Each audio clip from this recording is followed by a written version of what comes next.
오늘 주시는 말씀은 요한계시록 5장 8절에서 14절 말씀입니다. 요한계시록 5장 8절에서 14절 말씀입니다. 그 두루마리를 취하심에 네 생물과 24장로들이 그 어린 양 앞에 엎드려 각각 검은 거와 향이 가득한 금 대접을 가졌으니 이 향은 성도의 기도들이라.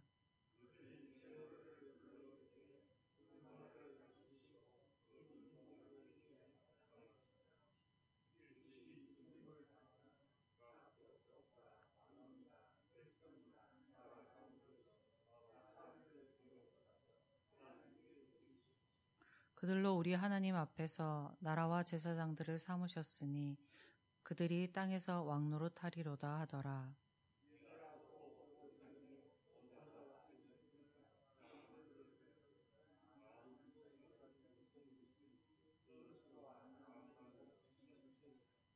큰 음성으로 이르되 죽임을 당하신 어린 양은 능력과 부와 지혜와 힘과 존귀와 영광과 찬송을 받으시기에 합당하도다 하더라.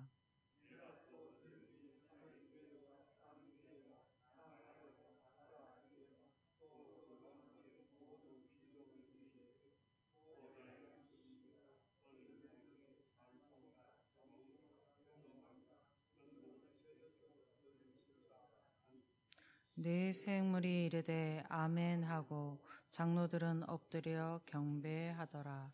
아멘. 오늘 본문은 펼칠 자가 없는 두루마리를 어린 양이 취하면서 이야기가 전개됩니다.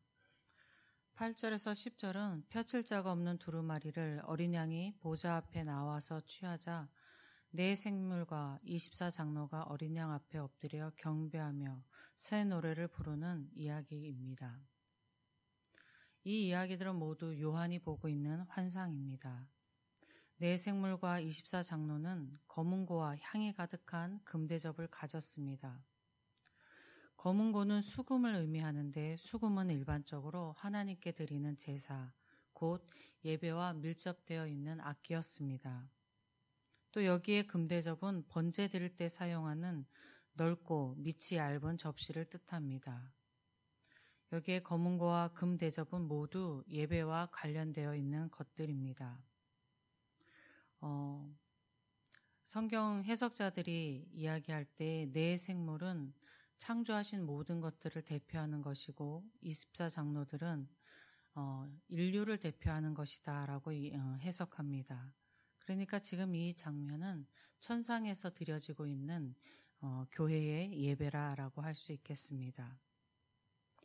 여기에 대접에 가득한 향은 성도의 기도다라고 이야기하고 있습니다. 구약시대는 이스라엘 백성들의 기도가 하늘 보좌에 계신 하나님께 상달되기 위해서는 제물을 드려야 희생제물을 동반해야 됐고 그 희생제물을 번제로 태워야 됐습니다. 그러나 신약시대에는 그리스도께서 완전한 희생을 드렸으므로 일제의 희생제사 없이 성도의 기도가 하늘 보좌에 상달될 수 있는 것입니다. 우리의 기도가 이렇게 바로 기도할 수 있는 것은 예수 그리스도의 희생 때문이었습니다. 여기 금대접에 담긴 성도의 기도는 무엇일까 생각해 보면 창조주이시며 전능하신 하나님을 인정하고 찬양하는 것이었을 것이고 그 하나님의 사랑하심을 신뢰하고 감사하는 것이었을 것입니다. 그리고 올려드리는 그 기도에 응답하실 하나님을 신뢰하며 간구하며 찬양하는 것들이 그 기도의 내용이었을 것입니다. 이러한 기도는 성도의 마음에서 진정으로 올려드리는 그러한 기도였을 것입니다. 신약시대에서 구약의 제재 없이 드려는 기도가 성도의 진정한 마음의 기도였다면 구약의 성도들에게도 하나님이 바라셨던 것은 소와 양 같은 제물이 아니라 성도의 마음이었을 것입니다. 하나님이 구약시대의 자기 백성들에게 그리고 신약시대의 성도들에게 바라던 것이 성도의 진정한 마음이었다면 오늘날 우리에게 원하시는 것도 당연히 우리가 진정한 마음에서 드리는 기도일 것입니다. 저와 여러분의 기도가 하나님께 진정한 마음에서 올려드리는 기도로 하나님 앞에 향기가 되기를 소원합니다. 뗄 자가 없는 두루마리의 인봉을 어린 양이 뗄 수 있는 이유를 일찍 죽임당한 어린 양이었기 때문입니다. 어린 양은 어제도 말씀하셨듯이 그리스도 예수입니다. 그리스도의 이 대속적인 죽음은 지상의 성도가 그리스도와 더불어 왕노릇할 것이다 라고 합니다. 여기에 왕노릇한다는 것은 무엇일까요? 그리스도의 죽음으로 죄의 세력, 죄의 지배에서 벗어난 성도들이 왕같은 제사장이 되어서 하나님과 직접 교통하는 축복 가운데 거한다, 산다라는 것을 먼저 의미합니다.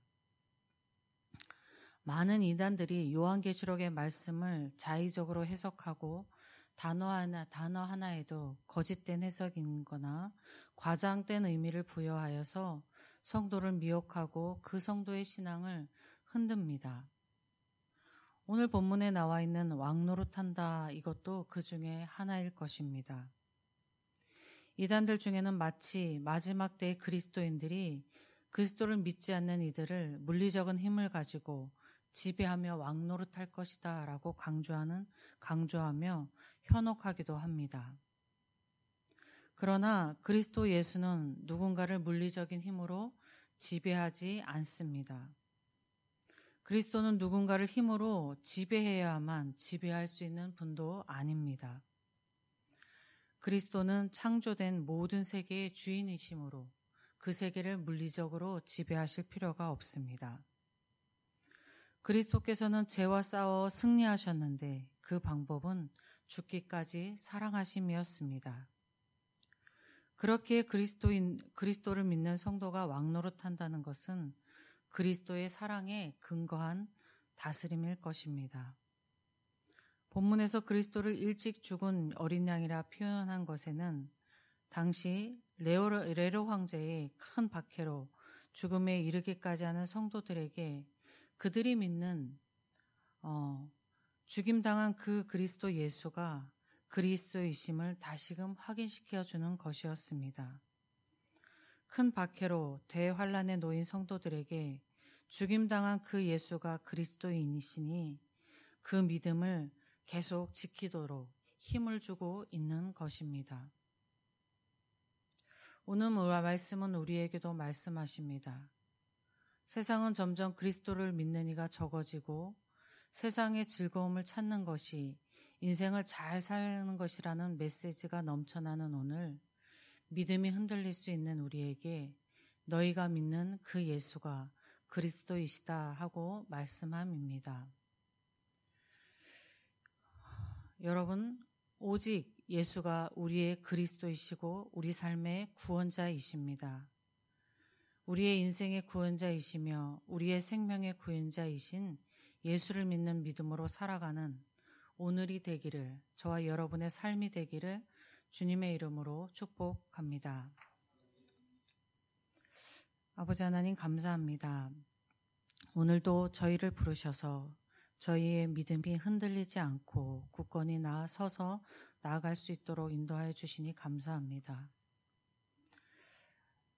요한이 계시록을 썼을 때처럼 큰 환난은 우리에게 없지만 우리의 삶 가운데는 계속적으로 반복되어지는 어려움들이 있고 우리가 살고 있는 이 세상은 우리의 믿음을 흔들어 놓는 것들이 많이 있습니다.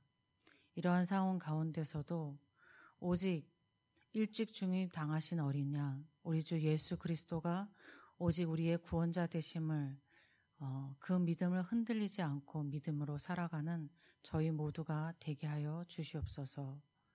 그로 인하여서 우리의 삶이 하나님으로 인하여서 이 땅을 그리스도의 사랑으로 다스려가는 저희의 삶 되게 하여 주시옵소서. 오늘도 하나님의 은혜를 소망하고 우리의 이 소망 가운데 우리를 지켜나가실 하나님의 은혜에 감사하며 우리 주 예수 그리스도의 이름으로 기도드립니다. 아멘. 하늘에 계신 우리 아버지의 이름을 거룩하게 하시며 아버지의 나라가 오게 하시며 아버지의 뜻이 하늘에서와 같이 땅에서도 이루어지게 하소서. 오늘 우리에게 일용할 양식을 주시고 우리가 우리에게 잘못한 사람을 용서하여 준 것 같이 우리 죄를 용서하여 주시고 우리를 시험에 빠지지 않게 하시고 악에서 구하소서. 나라와 권능과 영광이 영원히 아버지의 것입니다. 아멘. 이 시간 기도하실 때에 예천교회를 위해서 기도하겠습니다. 2025년 새해에는 더욱더 하나님을 잘 섬기는 교회 되게 해주십시오. 기도하겠습니다.